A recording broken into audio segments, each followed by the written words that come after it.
আন্তর্জাতিক দাতব্য সংস্থা রেড ক্রসের মাধ্যমে ইসরায়েলি বন্দীদের পরিবারগুলো চিঠি পেয়েছিলেন। চিঠিগুলো পাঠিয়েছিল ফিলিস্তিনি প্রতিরোধ গোষ্ঠী। সেগুলো প্রকাশ করা হলো ইসরায়েলি বন্দীদের ফেরত নেওয়ার পর। ইসরায়েলি গণমাধ্যম কান বলছে চিঠিগুলো লিখেছিলেন আলন ওহেল ও গাই গিলবোয়া, এবং সেগুলো তারা লিখেছিলেন ফিলিস্তিনি প্রতিরোধ গোষ্ঠীর সামনে।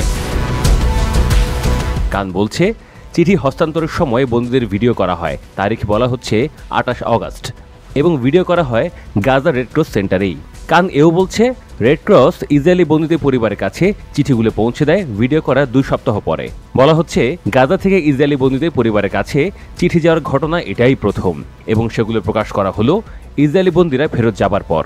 গাই গিলবোয়া ও আলন ওহেল মুক্তি পান গত সোমবার। গাই গিলবোয়া চিঠিতে লেখা ছিল, তোমাদের খুব মনে পড়ে আমার। আমি আশা করি ডিসেম্বরের আগেই, অর্থাৎ গায়া জন্মদিনের আগেই আমি ছাড়া পাবো। একটি টিভি রিপোর্টে দেখলাম আমি গাল ও এলিকে। মায়ের জন্য ভীষণ চিন্তা হয়। নিশ্চয়ই তিনি খুব উদ্বিগ্ন থাকেন, তবে তোমাদের জন্য চিন্তায় আমাকে টিকে থাকার শক্তি যোগায়। ইসরায়েল এখনও সব বন্দীকে ফেরত পায়নি। এর মধ্যে ঘটেছে আরেক ঘটনা। ফেরত পাওয়া মরদেহগুলোর মধ্যে একজনের মরদেহ নিজেদের বন্দী না বলে জানিয়েছে বন্দীদের পরিবার। ফিলিস্তিনি প্রতিরোধ গোষ্ঠী জানিয়েছে সব মরদেহ ফেরত দিতে সময় লাগবে। সেসব মরদেহ বিভিন্ন ধ্বংসস্তূপের নিচে চাপা পড়ে আছে, যেগুলো ইসরায়েলি হামলাতেই ধসে পড়েছে। তবে মরদেহের সন্ধানে খোঁড়াখুঁড়ি চলছে বলে জানিয়েছে গোষ্ঠীগুলো। এখানে আরেকটা ব্যাপার আছে।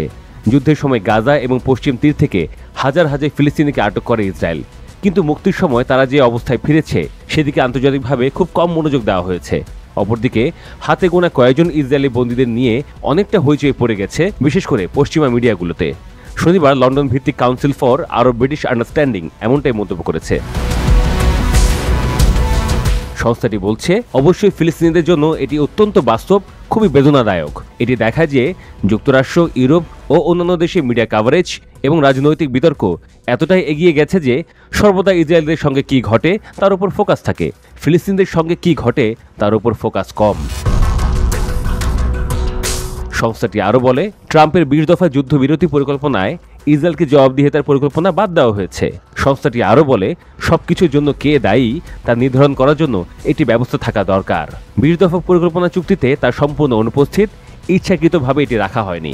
যুক্তরাষ্ট্র বা ইসরায়েল কোনো বিচারিক ব্যবস্থা অনুমোদন করতে চাইবে না, তাতে কোনো সন্দেহ নেই।